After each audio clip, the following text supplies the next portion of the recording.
So we are starting a new topic and the name of topic is income from house property. ठीक है, तो अब हम क्या पढ़ने जा रहे हैं, अब हम ये देखेंगे कि हाउस प्रॉपर्टी से इनकम को कैसे कैलकुलेट किया जाता है। ठीक है, सबसे पहले हम बात करते हैं यहाँ पर हम कौन कौन सी इनकम को इनकम मानने वाले हैं। भाई ऐसी कौन सी इनकम होगी जो हमारे इस वाले हेड में आएगी। आपको इनकम के कितने हेड बताए गए हैं, 5 हेड दे रहे हैं। पहला कौन सा, income from salary, income from house property, income from CGBP, income from capital gain and last जो इनकम फ्रॉम अदर सोर्सेज। ठीक है, ये 5 हेड से आपको इनकम हो सकती है। हमने जो हमारा पहला हेड लिया है वो क्या है आपका, इनकम फ्रॉम हाउस प्रॉपर्टी। अब सर हाउस प्रॉपर्टी से हमें कैसे इनकम हो सकती है ये आप हमें बताइए। तो हम यहाँ पर कैसे बात करेंगे, अगर आपने अपना कोई भी घर, बोले तो घर को क्या बोलते हैं हम लोग, घर को क्या बोलेंगे आप लोग, हाउस प्रॉपर्टी। तो हमारा घर या फिर हमारा कोई भी गोडाउन या फिर कोई भी शॉप या फिर ऑडिटोरियम, ठीक है, या फिर आपका एनीथिंग मींस हाउस प्रॉपर्टी हो गई, गोडाउन हो गई, शॉप हो गया, ऑडिटोरियम हो गया, स्टेडियम हो गए, ये सारी चीजें क्या रेंट पे दी जाती है क्या? अरे ना ना, ये सारी चीजें क्या रेंट पे दी जाती हैं। तो जो बंदा ये चीज रेंट पे दे रहा है किसी और को, तो ये इसको क्या पे कर रहा है, रेंट पे कर रहा है। तो इसको क्या हो रही है, इनकम हो रही है ना। तो इसकी इनकम कैसी है, ये रेंटल इनकम है। ऐसी इनकम है कि ये रेंटल इनकम है। तो ये जो इसकी रेंटल इनकम है, इसको इनकम है क्या, हाँ जी। तो गवर्नमेंट क्या बोलेगी, आपको इनकम हुई तो आप हमें क्या पे करो, आप हमें टैक्स पे करो। आप हमें क्या पे करोगे, आप हमें टैक्स पे करो। ठीक है, तो आपको जो भी रेंटल इनकम हो रही है, आपको जो भी क्या हो रही है रेंटल इनकम, वो रेंटल इनकम हमेशा कहाँ पर आएगी, आपके इनकम फ्रॉम हाउस प्रॉपर्टी में। ठीक है, वो रेंटल इनकम कहाँ पर आएगी आपके, वो रेंटल इनकम आपके इनकम फ्रॉम हाउस प्रॉपर्टी में आने वाली है। तो वो रेंटल इनकम को कैलकुलेट कैसे करते हैं वो हम सीखने कहाँ पर, इनकम फ्रॉम हाउस प्रॉपर्टी। ठीक है, तो हम कहाँ पे सीखने वाले हैं, आपके इनकम फ्रॉम हाउस प्रॉपर्टी में सीखने वाले हैं कि इनकम को हम लोग कैसे कैलकुलेट करते हैं। बिल्कुल जी, रेंट पे भी टैक्स पे किया जाता है आपका। ठीक है, जितनी भी इनकम आप अर्न कर रहे हैं सारी इनकम आपकी कैलकुलेट होगी और सारी इनकम पे फिर हम देखेंगे कि आपका टैक्स कितना निकल के आ रहा है, उतना टैक्स आपको गवर्नमेंट को पे करना है। ठीक है, यहाँ पे हमारा पूरा प्रोसीजर क्या चलने वाला है। सबसे पहले हम 5 हेडों से इनकम निकालना सीखेंगे कि इनकम कैसे निकाली जाती है। इनकम निकालने के बाद हम लोग फिर टैक्स निकालना सीखेंगे कि टैक्स कैसे निकाला जाता है। ठीक है, और अल्टीमेटली आपके पास आएगा कि अगर आपकी इतनी इनकम है तो आपको गवर्नमेंट को इतना टैक्स पे करना है। तो ये हमारा पूरा प्रोसीजर चलने वाला है।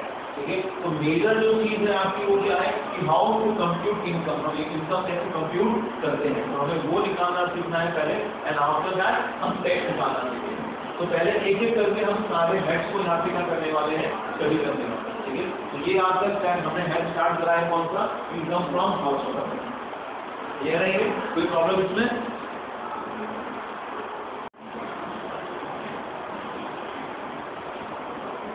Section 22 income from house property के लिए जो आपका सेक्शन एप्लीकेबल है वो कौन सा है आपका, सेक्शन 22। मतलब section 22 of the income tax act 1961, section 22 of income tax act 1961 आपसे क्या कहता है, वो आपसे कहता है कि जो भी आपको क्या हो रही है रेंटल इनकम हो रही है, क्या हो रही है आपको, रेंटल इनकम हो रही है। That means annual value. Rental income को हम यहाँ पे किस नाम से बुलाएंगे, रेंटल इनकम को हम यहाँ पे बुलाने वाले हैं किस नाम से, रेंटल इनकम को हम यहाँ पे एनुअल वैल्यू के नाम से बुलाने वाले हैं। ठीक है, मैं आपको यहाँ पे पूरा प्रिसाइज फॉर्मेट बताऊंगा, वो फॉर्मेट को फॉलो करके लास्ट में हम जो आएंगे वो क्या होगा हमारा, वो हमारी एनुअल वैल्यू होने वाली है। ठीक है, तो वो जो हमारी इनकम है वो इनकम आपकी टैक्सेबल होगी कहाँ पर, इनकम टैक्स एक्ट 1961 में। ठीक है, तो ये सेक्शन 22 क्या कह रहा है, अगर किसी को भी क्या हो रही है एनुअल इनकम हो रही है या फिर रेंटल इनकम हो रही है एज एनुअल वैल्यू, वो टैक्सेबल है, वो क्या है, टैक्सेबल है। What do you mean by taxable, कि उस पे टैक्स पे करना पड़ेगा। टैक्सेबल है आपके कहाँ पर, under the head house property, under the head income from house property. तो अगर किसी भी व्यक्ति को रेंटल इनकम हो रही है तो वो इनकम कहाँ की इनकम मानी जाएगी? इनकम फ्रॉम हाउस प्रॉपर्टी की इनकम मानी जाएगी। ठीक है जी, हाँ है ना। अगर आप फॉलोइंग टू कंडीशन क्या कर दें? सेटिस्फाई कर दें। अगर आप फॉलोइंग टू कंडीशन क्या करते हैं? आप सेटिस्फाई कर दें। इसका मतलब कि दो कंडीशन सेटिस्फाई होनी क्या है? बहुत जरूरी है। ठीक है, चलो पहली क्या है? There must be a house property, there must be a house property और लैंड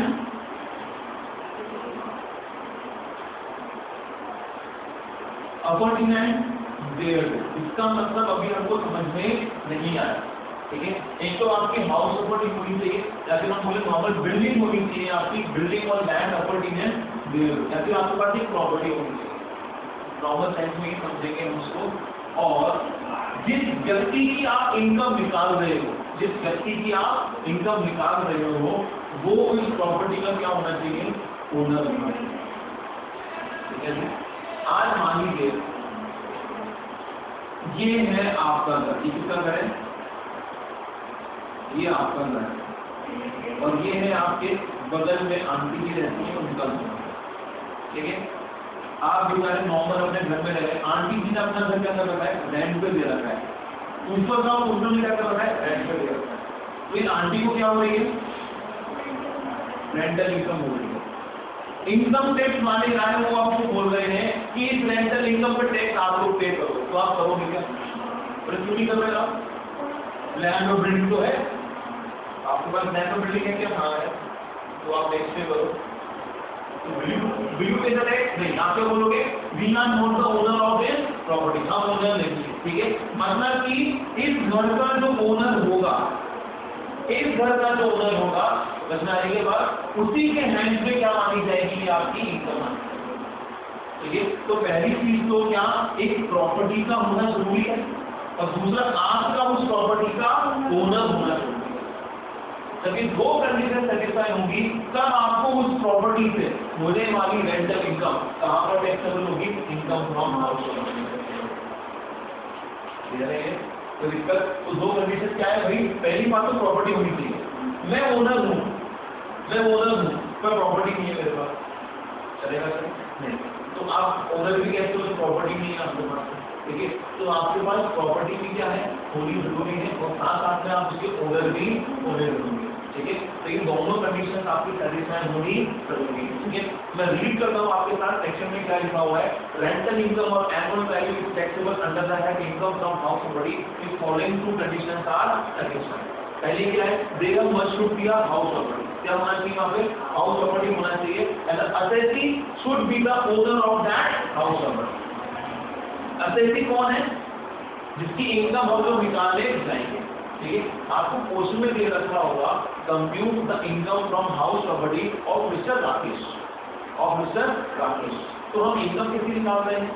राकेश की। तो हम चेक करेंगे कि राकेश उस प्रॉपर्टी का ओनर है या नहीं। अगर मान लीजिए राकेश का भाई ओनर है, तो क्या वो इनकम राकेश के में आएगी? क्या नहीं, वो किसके में आएगी? उसके भाई के में। क्लियर है? तो एक प्रॉपर्टी का ओनर जरूरी है आपके साथ साथ, और आपको ओनर होने उसका जरूरी है। अब बात आती है सर प्रॉपर्टी का मतलब क्या है? प्रॉपर्टी का मतलब क्या होता है आपका?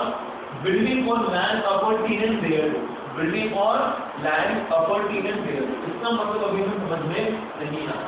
ठीक है, इसका मतलब समझते हैं क्या होता है। एक वर्ड आपको यहाँ पे यूज करा गया है, और वो क्या है? बिल्डिंग और लैंड अपॉर्चुनिटी देयर। ठीक है, चलो मैंने सिर्फ बिल्डिंग किराए पे दी, मैंने सिर्फ बिल्डिंग किराए पे दी। ठीक है ना? I have given on rent only a building, मैंने रेंट पे क्या किया है? सिर्फ और सिर्फ बिल्डिंग दी। तो इसे अगर जो भी रेंटल इनकम होगी, इससे होने वाली रेंटल इनकम कहां पर टैक्सेबल है? कौन से हेड में टैक्सेबल है? रेंटल इनकम कौन से हेड में टैक्सेबल है? इनकम फ्रॉम हाउस प्रॉपर्टी में। तो ये कहां पर टैक्सेबल होगी आपकी? Income from house property.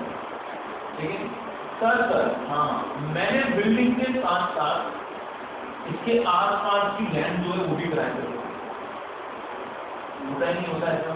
City mall में अगर आप जाएंगे सिटी मॉल की बिल्डिंग भी किराए पे है और उसके आसपास का एरिया भी किराए पे है, मतलब बिल्डिंग जिस लैंड पे है वो भी किराए रखी है आपने, किराए पे भी रखी है, ठीक है। इससे क्या आते हैं पार्किंग वालों के किराए पे रखा, अरे हाँ है ना।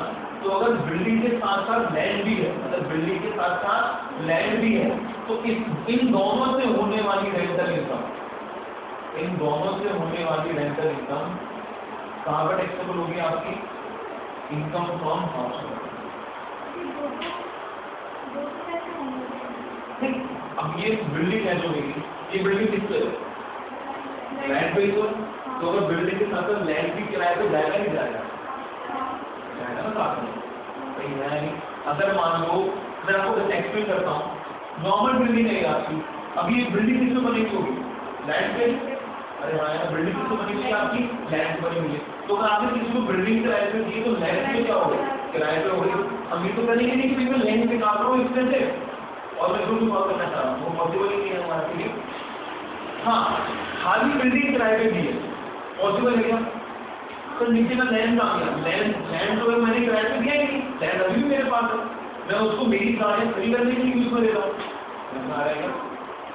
आपने मोस्टली घर में देखा होगा वो क्या बोलते हैं कि आप बिल्डिंग आराम से आप बिल्डिंग ले जाओ, हमारा उस लैंड जो बनी हुई है उसमें हम क्या करेंगे, हमारे व्हीकल वगैरह पास करेंगे, तो वो लैंड तो हमने किराए पे दिया ही नहीं, समझने के बाद वो लैंड हमने किराए पे दिया ही नहीं। तो बात क्या हो रही है, अगर आपने खाली बिल्डिंग किराए पे दी है, अगर आपने सिर्फ और सिर्फ बिल्डिंग किराए पे दी है, तो उससे होने वाली रेंटल इनकम कहाँ पर आएगी, इनकम फ्रॉम हाउस, ठीक है। तो बहुत सारी आपने शॉप देखी होंगी, राइड ड्यूटी वगैरह की आपने देखी होंगी, शॉप होटल्स आपने देखे होंगे, तो होटल्स अगर आपने देखे हैं तो वो होटल जो है किसमें किराए पे, ठीक है, मतलब किसी ने अपनी बिल्डिंग होटल वालों को किराए पे दे रखी है, तो उसके आसपास का जो लैंड है वो भी किसने ले रखा है, वो प्रॉपर्टी ले रखा है, क्यों, ताकि उनकी क्या होते हैं वहाँ पे लीगल काम होते हैं। अरे ये तो ये कैसे केस हुआ, अगर बिल्डिंग भी आपने किराए पे दी और उसके साथ साथ अगर आपने लैंड भी किराए पे दिया है तो उससे होने वाली इनकम कहाँ पर आएगी आपको, इनकम फ्रॉम हाउस प्रॉपर्टी।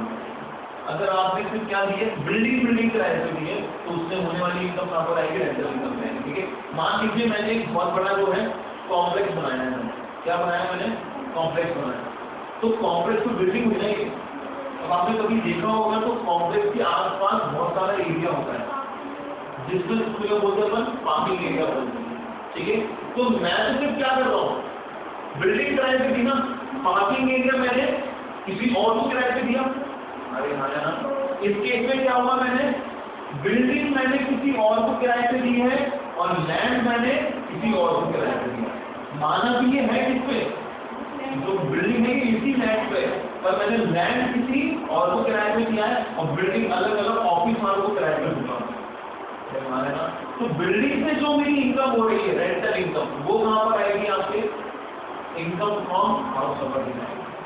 और इस लैंड से जो रेंटल इनकम हो रही है, ये पार्किंग वाला मुझे क्या करेगा, रेंटल इनकम पे करेगा, तो उससे जो मुझे इनकम हो रही है ये टैक्सेबल रहेगी कहाँ पर आपकी, इनकम फ्रॉम अदर सोर्सेज, जो हम हेड पढ़ेंगे अपना 5 बार हेड जो है, क्लियर है। तो आप वहाँ पे लिस्ट देखोगे, 10 काफी लिस्ट है वहाँ पे, तो मैं आपको दोबारा रिकॉर्ड कराऊंगा एक बार, अभी आप इस चीज को याद रखेंगे बस, क्या कि अगर खाली लैंड किराए पे दिया है तो वो कहाँ पे टैक्सेबल है आपका, इनकम फ्रॉम अदर सोर्सेज। खाली बिल्डिंग अगर किराए पे दी है तो इनकम फ्रॉम हाउस प्रॉपर्टी, और बिल्डिंग और लैंड अगर काम में दिया है तो भी इनकम फ्रॉम हाउस प्रॉपर्टी। तो अभी इनकम फ्रॉम हाउस प्रॉपर्टी के बेसिस में हमने क्या क्या देखा, सबसे पहले हमने देखा सेक्शन 22, ठीक है। सेक्शन 22 क्या बोल रहा है, एनी रेंटल इनकम जो भी आपको हो रही है वो टैक्सेबल होगी आपकी कहाँ पर, under the head income from house property. अगर 2 कंडीशन क्या हो जाती हैं, सेटिस्फाई हो जाती है। पहली क्या है, there must be a building और लैंड अपॉर्चुनिटी देयर टू, या फिर आप assessing must be the owner of that property, assessing क्या होना चाहिए, उस प्रॉपर्टी का ओनर होना चाहिए, ठीक है। ये 2 शर्तें क्या करनी है आपको, पूरी करनी है, ठीक है। फिर हमने मतलब देखा बिल्डिंग और लैंड अपॉर्चुनिटी देयर टू का मतलब क्या होता है, ठीक है, इसका मीनिंग हम देखने गए तो हमने कहा भाई अगर आपके पास खाली बिल्डिंग आप किराए पे दे रहे हो तो वो तो कहाँ पर आएगी, इनकम फ्रॉम हाउस प्रॉपर्टी में है। बिल्डिंग के साथ साथ लैंड भी किराए पे, इस वर्ड को क्या बोला हमने, बिल्डिंग और लैंड प्रॉपर्टी में दिया।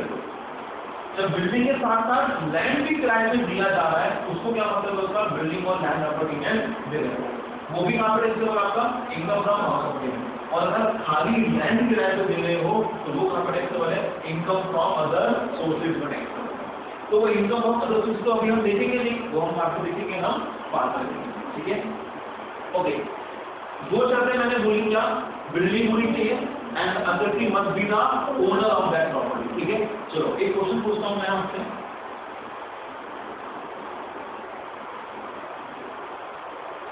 ये कौन है,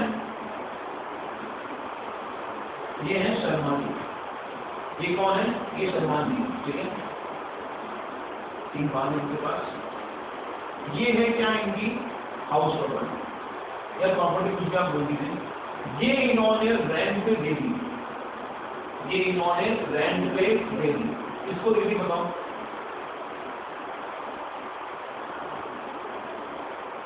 बताओ किसको, इसको दीदी इन्होंने ये विनोद को थोड़े ये रेंट पे दे दी, ठीक है। अब विनोद है क्या, साथेदार, विनोद ने क्या कहा, ये प्रॉपर्टी विनोद है,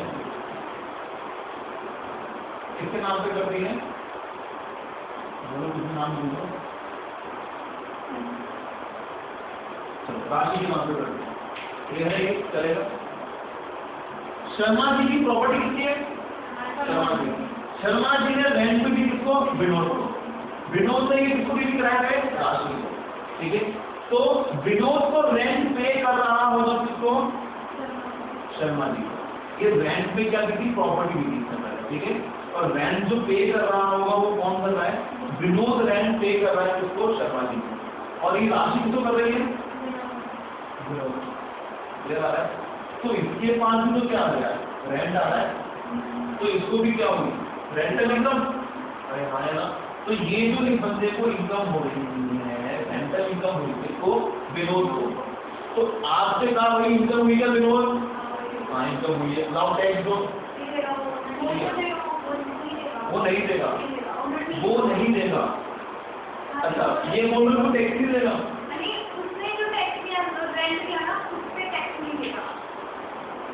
टैक्स तो देगा, टैक्स तो देगा ना, वो टैक्स नहीं देगा,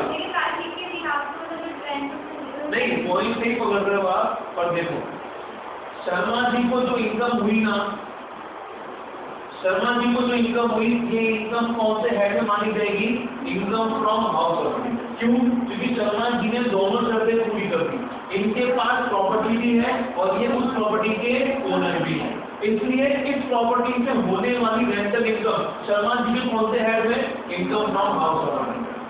समझने के बाद ये अमाउंट हम लेते हैं, जैसे कुछ कितना 80,000 रुपये, तो कितना हो गया वो आपका 80,000। अब यही प्रॉपर्टी सेम किसने दी है, विनोद ने दी किराए से, किसको, राशि को। प्रॉपर्टी है क्या, प्रॉपर्टी तो है ना, प्रॉपर्टी तो है, पर क्या विनोद ओनर है, नहीं, तो आपने कंडीशन सेटिस्फाई नहीं करी, तो आपकी जो ये रेंटल इनकम हो रही है, ये इनकम फ्रॉम हाउस प्रॉपर्टी में तो नहीं आएगी, पर इनकम तो है ना, हाँ जाएगी आपके इनकम फ्रॉम अदर सोर्सेज में आ जाएगी। मैं सपोज कितना अमाउंट दिया उसने, 50,000 दिया है, तो 50,000 का माना जाएगा आपका इनकम फ्रॉम अदर सोर्सेज माना जाएगा, ठीक है। तो वो ऐसे कंफ्यूज करने के लिए बीच में आपको इनकम फ्रॉम हाउस प्रॉपर्टी के देगा कि भाई एक प्रॉपर्टी शर्मा जी ने विनोद को दी, विनोद ने किसको दी, किसी और को दी, तो बच्चे का करेंगे भाई रेंटल इनकम हुई कहाँ पर, केवल इनकम फ्रॉम हाउस प्रॉपर्टी में, नहीं, इनकम फ्रॉम हाउस प्रॉपर्टी में इनकम को आने के लिए दो शर्तें पूरी करनी पड़ेगी, क्या, प्रॉपर्टी का होना जरूरी है और जिसको इनकम हो रही है वो उस प्रॉपर्टी का ओनर होना जरूरी है, ठीक है सर। हाँ, यहाँ पे क्या हम सिर्फ घर की बात करेंगे क्या, मतलब जो प्रॉपर्टी आप बिल्डिंग की बात कर रहे हो, क्या वो बिल्डिंग और प्रॉपर्टी सिर्फ घर ही है, घर के अलावा और कुछ नहीं, तो ऐसा नहीं है, देखिए ऐसा नहीं है। यहाँ पर आपके पास क्या क्या कवर कराया गया है वो आप देखेंगे। बिल्डिंग का मतलब है क्या आपके पास, मैंने पहले ही बताया आपको, रेसिडेंशियल हाउस, ये भी क्या है आपकी बिल्डिंग, तो ये तो पता ही है हमें, ठीक है। अच्छा, घर जो है ना वो कैसा होना चाहिए, विद रूफ होना चाहिए, मतलब उस घर की छत होनी जरूरी है, ठीक है। अगर घर की छत नहीं है तो उसको फिर हाउस नहीं माना जाएगा, क्लियर है, ठीक है। शॉप, शॉप भी किसमें आपकी बिल्डिंग में नहीं आती है, मतलब क्या है, शॉप भी क्या है आपका हाउस प्रॉपर्टी भी है। गोडाउन हाउस प्रॉपर्टी, गोडाउन भी क्या है आपका हाउस प्रॉपर्टी, ठीक है जी। सर और बताइए आप, आपका ऑडिटोरियम, ये भी क्या है आपका हाउस प्रॉपर्टी है। स्टेडियम, ये भी हाउस प्रॉपर्टी है। इसका मतलब ये सारी चीजें अगर आपके रेंट पे दी है, ये आपने क्या दिया है, अगर रेंट पे दिया है तो ये सारी प्रॉपर्टी है, इससे होने वाली रेंटल इनकम कहाँ पर टैक्सेबल होगी, इनकम फ्रॉम हाउस प्रॉपर्टी पर टैक्सेबल होगी, अगर असेसी क्या है उस प्रॉपर्टी का ओनर है, क्लियर है। तो ये बिल्डिंग और लैंड अपॉर्चुनिटी क्रिएट का मतलब समझ में आया आपको, ठीक है। बिल्डिंग और लैंड अपॉर्चुनिटी मतलब क्या है, बिल्डिंग, खाली building, income from house property, building के साथ land, income from house property, खाली land, income from other property, ठीक है। बिल्डिंग का मतलब क्या क्या है, रेजिडेंशियल हाउस है, शॉप है, गोडाउन है, ऑफिस आ जाएगा आपका, ठीक है। अगर ऑफिस में वो भी आ जाएगा, ऑफिस भी आ जाएगा आपका, ऑडिटोरियम हो गया आपका, स्टेडियम हो गया, ठीक है। चलो, लाइफ में आप कभी ऑडिटोरियम गए हो क्या, ऑडिटोरियम जो है आपका भले ही वो विद रूफ हो या फिर वो कैसा हो आपका विदाउट रूफ हो, चलेगा, ठीक है। विद रूफ हो या फिर विदाउट रूफ हो वो आपका चलेगा, ठीक है, क्लियर है ये। तो ऑडिटोरियम आपका कैसा भी हो वो आपका चल जाएगा, क्लियर है ये, कोई दिक्कत है इसमें नहीं, ठीक है। Okay, next section that we are taking is your section 27, ठीक है। अच्छा, ये किसका था आपका, इसको हम बोलते हैं क्या, इसको हम बोलते हैं चार्जिंग सेक्शन। मन में एक सवाल, क्या तो हमें सेक्शन याद कर लेंगे, ठीक है, ये याद रखने का आपको याद रखने की रिक्वायरमेंट नहीं है, मैं आपको याद करवा दूंगा, ठीक है ना, वो आपको ऑटोमेटिकली बुला बुला के मैं याद करवा दूंगा। सेक्शन 27 का क्या है, डीड ओनर, डीड ओनर, ठीक है। मतलब कि आप भले ओनर हो या नहीं हो, माना जाएगा कि ओनर कौन है, आप ही हो। डीड ओनर, मान लिया गया है कि ओनर कौन है, आप है। तो यहाँ पर हम कुछ केस क्या करेंगे, डिस्कस करेंगे, क्या करेंगे, हम यहाँ पे कुछ केस डिस्कस करेंगे जिसमें हमारे असेसी को क्या माना जाएगा, डीम्ड ओनर माना जाएगा, ठीक है जी, क्लियर। चलो, पहला केस देखते हैं क्या,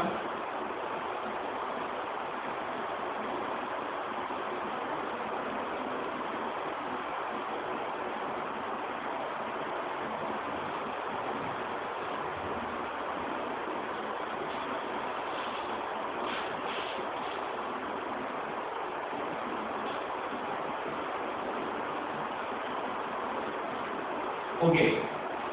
एक हस्बैंड ने अपनी वाइफ को, अभी वाइफ ने अपने हस्बैंड को, इनको हम क्या बोलते हैं, स्पाउस बोलते हैं, क्या बोलते हैं, स्पाउस, ठीक है। अब हस्बैंड के लिए वाइफ क्या है, स्पाउस है, और वाइफ के लिए हस्बैंड क्या है, स्पाउस है। तो अगर एक इंडिविजुअल है, एक असेसी ने अपनी हाउस प्रॉपर्टी, क्या थी, अपनी हाउस प्रॉपर्टी अगर उसने अपने स्पाउस के नाम पे कर, क्या कर दी उसने, ट्रांसफर कर दी उसने अपने स्पाउस के नाम पे, और वो जो ट्रांसफर है वो कैसा है आपका, विदाउट कंसिडरेशन, ठीक है। कैसा ट्रांसफर है वो, विदाउट कंसिडरेशन। अभी विदाउट कंसिडरेशन का मतलब क्या होता है, मतलब कि इस हस्बैंड या फिर वाइफ ने अपने पति से उस प्रॉपर्टी के लिए 1 रुपया भी नहीं लिया, तो वो कैसे हो गई, without consideration. What do you mean by consideration? Amount that you have paid, ठीक है, amount that you have paid. अगर आप मार्केट में कुछ चीज परचेज करने जा रहे हो, फॉर एग्जांपल अगर आप मुझसे पूछो कि आप व्हाइट बोर्ड कितने का लेके आए, तो ड्राइवर से कि मैं ये लेके आऊँ 3000 रुपीज का, तो ये 3000 रुपये क्या है, कंसिडरेशन है, अमाउंट बनाया है पे, ठीक है, वो क्या है आपका कंसिडरेशन है। अब आप देखिए ये मैंने जो हाउस प्रॉपर्टी थी, ये हस्बैंड ने या फिर वाइफ ने, ये इन्होंने क्या कर दी, इनके नाम पे ट्रांसफर कर दी, इनसे कुछ पैसे लिए नहीं, तो ये ट्रांसफर कैसा है आपका, विदाउट कंसिडरेशन। अब बड़े ध्यान से मेरी बात सुनिए, अगर कोई प्रॉपर्टी एक इंडिविजुअल के द्वारा अपने स्पाउस को क्या कर दी जाती है, ट्रांसफर कर दी जाती है विदाउट कंसिडरेशन, और अगर ये जो प्रॉपर्टी है, इस प्रॉपर्टी पे क्या हो रही है, आपको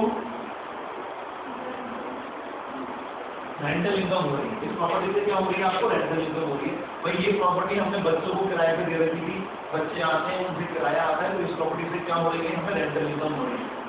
ये प्रॉपर्टी एक इंडिविजुअल ने अपने स्पाउस को ट्रांसफर कर दी without consideration, without consideration transfer कर दी, ठीक है, या फिर हम क्या बोलेंगे, इनएडिक्वेट कंसिडरेशन। सर ये क्या मतलब होता है, वो बारी बारी शब्द लेके आते हो आप, इनएडिक्वेट कंसिडरेशन, इसका मतलब क्या, इस प्रॉपर्टी की मार्केट में स्टैम्प ड्यूटी वैल्यू कितनी है, 50 लाख, कितनी है, 50 लाख। इस प्रॉपर्टी की मार्केट में स्टैम्प ड्यूटी वैल्यू कितनी है, 50 लाख, ठीक है। पर इस इंडिविजुअल ने अपने स्पाउस को ये प्रॉपर्टी ट्रांसफर कर दी 20 लाख, तो सस्ते में कर दी ना, इसको हम क्या बोलते हैं, आपका इनएडिक्वेट कंसिडरेशन। मतलब एडिक्वेट नहीं, एडिक्वेट कितना होगा, 50 लाख, ये उसके थोड़ा करीब 39 लाख, 49 लाख, 51 लाख, वो थोड़ा ऊपर नीचे होता, पर आप लोग को बहुत ही कम में दे देना, तो उसको क्या बोलेंगे, इनएडिक्वेट कंसिडरेशन, ठीक है। फिर से रिपीट करते हैं, एक इंडिविजुअल ने अपने स्पाउस को प्रॉपर्टी क्या कर दी, ट्रांसफर कर दी विदाउट कंसिडरेशन और इनएडिक्वेट कंसिडरेशन, विदाउट मतलब मुफ्त में, इनएडिक्वेट मतलब बहुत कम पैसे लिए, ठीक है, ये कर दिया था। और अगर उस प्रॉपर्टी पे क्या हो रही है, रेंटल इनकम, ठीक है। अब देखो लोगों की नजर में क्या, ये प्रॉपर्टी किसकी हो गई, इसकी हो गई, तो लोगों की नजर में ये क्या है, उस प्रॉपर्टी की मालिक, मालकिन या मालिक ओनर है ये, और इनकम टैक्स वाले कहते हैं नहीं, ओनर किसे माना जाएगा, आपको ही माना जाएगा, रूल है, ओनर किसको माना जाएगा, आपको ही माना जाएगा, किसी और को देखो नुकसान तो फिर आपसे ही है। अब ये क्यों करा गया वो बताऊं मैं आपको, अरे हाँ इसकी पीछे का लॉजिक देखो, पहली बात तो ये जानबूझ के मैंने मेरी वाइफ के नाम पे या फिर मेरे हस्बैंड के नाम पे क्या करी होगी, ट्रांसफर करी होगी, क्योंकि प्रॉपर्टी कहाँ पर रही, घर की घर में। अरे हाँ ना, अगर आज मेरी प्रॉपर्टी किसी और को मुफ्त में दे दूं, नुकसान किसका, मेरा ही। 50 लाख की चीज में किसी को इसको फ्री में नहीं दूंगा। इनकम टैक्स वाले बड़े शान हैं, उनको पता ही किसी और को नहीं देगा ये प्रॉपर्टी, सिर्फ किसी और को 20 लाख को बेच दो, दूंगा ही नहीं कभी, 30 लाख का भी तो क्या हो रहा है, मुझे नुकसान हो रहा है। तो बीइंग अ व्हाट पर्सन, मैं कभी भी मेरी प्रॉपर्टी को किसी और बंदे को विदाउट कंसिडरेशन या फिर इनएडिक्वेट दूंगा ही नहीं, ठीक है।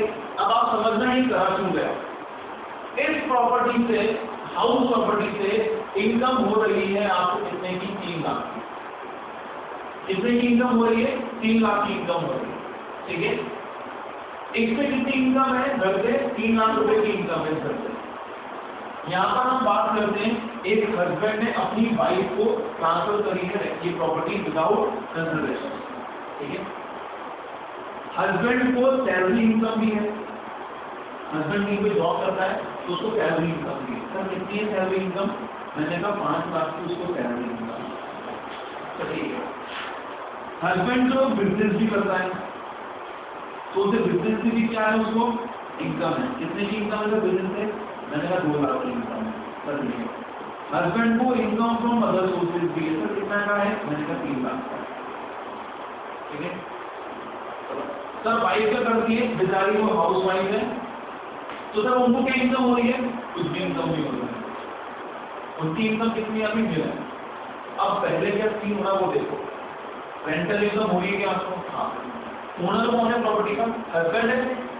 तो हस्बैंड में आ गया इनकम फ्रॉम हाउस सर्वेंट, कितना? 3 लाख। कुल मिला के इनकम कितनी हो गई? 5 + 3 13 लाख की इनकम हो गई। कितने की इनकम हो गई? 13 लाख। मतलब कि हस्बैंड को पूरे के पूरे 13 लाख पे क्या देना पड़ेगा? टैक्स देना पड़ेगा। ठीक है। अब आपको मैंने टैक्स निकालना सिखाया नहीं है, पर मैं मोटा मोटा आपको बता दूं कि लेट्स सपोज किस अमाउंट पे इसको पूरा 30% से टैक्स पे करना पड़ता है। कितना टैक्स पे करेगा ये? 30%। अपनी इनकम का 30% निकालो, कितना आ रहा है? बताएं कितना आ रहा है?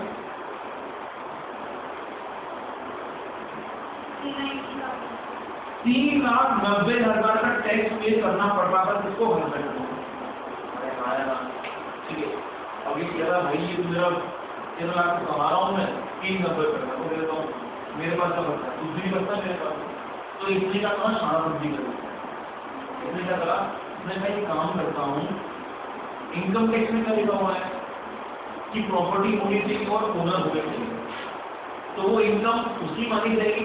अरे हाँ ना, इसने क्या कहा कि काम करता हूँ ये प्रॉपर्टी में मेरे भाई के नाम पे कर देगा, मुकदमे कर दूंगा उसको, बिल्कुल कैसे उससे बहुत कम कर देगा। तो ये प्रॉपर्टी अब इसकी नजरों में तो ओनर कौन हो गई? वाइफ हो गई। अब तो अब क्या होगा? यहाँ पर है आपका हस्बैंड, आपका नहीं मतलब ये, और यहाँ पर कौन है? वाइफ। ठीक है। हस्बैंड की इनकम सैलरी से अभी की है, कितने की है? 5 लाख की है। इनकम फ्रॉम हाउस प्रॉपर्टी नहीं हो रहा। इनकम फ्रॉम हाउस प्रॉपर्टी आप किसको हो रहा है? वाइफ को हो रहा है। कितने का? सॉरी 3 लाख का वाइफ को हुआ। पीजीपी से इनकम बिजनेस से 2 लाख की, और इनकम फ्रॉम अदर सोर्सेज से 3 लाख। तो हस्बैंड की इनकम कितनी हो गई अब? और वाइफ की इनकम 3 लाख। हस्बैंड अपनी इनकम पे टैक्स कितना देगा? चलो अभी 3% की मान लो आप, कितना आया? 3 लाख। और बात हुई अगर वाइफ की, तो मैं आपको बता दूं इनकम टैक्स में ये बोला गया है कि 2.5 लाख तक की इनकम पे आपको कोई टैक्स पे करने की जरूरत नहीं है। तो 2.5 लाख तक की इनकम पे तो ये कोई टैक्स पे करेगी नहीं। अरे हाँ ना, इनकम किसी वजह से 50 लाख है ना, 2.5 लाख तक की इनकम पे आपको कोई टैक्स पे करने की जरूरत नहीं है। ये धीरे धीरे बातें आपको समझ में आएंगी, ठीक है ना, मैं आपको समझाऊंगा ये। तो मान लेते हैं 50,000 रुपये अब लगेगा कितना आपका? 5% का। ये टैक्स लगता है आपका स्लैब रेट के हिसाब से। कभी भी बजट अगर चेंज हुआ हो तो आपने देखा है कि स्लैब रेट होगा, चेंज होती है, ऊपर नीचे होती है।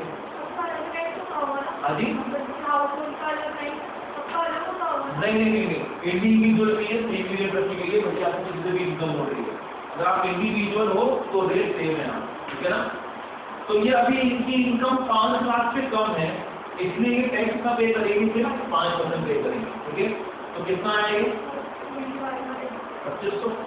अरे हाँ ना, तो दोनों ने मिला के टैक्स कितना पे करा? 3,02,500 का। और पहले कितना पे करना पड़ा था? 3,90,000। कितना टैक्स बता दिया इन्होंने? 87,500 का टैक्स बता दिया। अरे हाँ यार, ठीक है। तो इनकम टैक्स को नुकसान हुआ नहीं हुआ? गवर्नमेंट क्या बोलेगी? अरे भाई नुकसान हो रहा है। इसलिए गवर्नमेंट ने क्या कहा, अगर कोई हस्बैंड या वाइफ अपने ही स्पाउस को प्रॉपर्टी ट्रांसफर कर रही है विदाउट कंसिडरेशन या फिर इनएडिक्वेट कंसिडरेशन, समझ आएगा, तो फिर उससे होने वाली रेंटल इनकम किसके हैंड में कर करोगे? ट्रांसफर के हैंड में कर करोगे। क्यों? क्योंकि इस प्रॉपर्टी का ओनर कौन माना जाएगा? तुम ही माने जाओगे, ये नहीं माने जाएंगे। तो ओनर तो कौन है वैसे? ये है, पर आपको माना जा रहा है, तो आप कौन हो? डीम्ड हो। और अगर ओनर आपको माना गया है तो इनकम फ्रॉम हाउस प्रॉपर्टी पर टैक्स भी कौन देगा? आप ही दोगे। तो इस प्रैक्टिस को रोकने के लिए गवर्नमेंट ये चीज देखेगा, ताकि गवर्नमेंट को टैक्स का लॉस ना हो। तो पहला क्या पॉइंट है डीम्ड ओनर का? अगर कोई इंडिविजुअल ट्रांसफर करता है क्या? अपनी एसेट, इसको स्पाउस को विदाउट कंसिडरेशन या फिर इनएडिक्वेट कंसिडरेशन, तो उस ट्रांसफर को क्या माना जाएगा? डीम्ड ओनर माना जाएगा। और अगर वो ओनर है तो हाउस रेंटल इनकम जो आपको हो रही है वो किसकी मानी जाएगी? इसकी मानी जाएगी। क्लियर है ये? कोई दिक्कत है इसमें? तो ये हमारा पहला पॉइंट है डीम्ड ओनर को लेकर।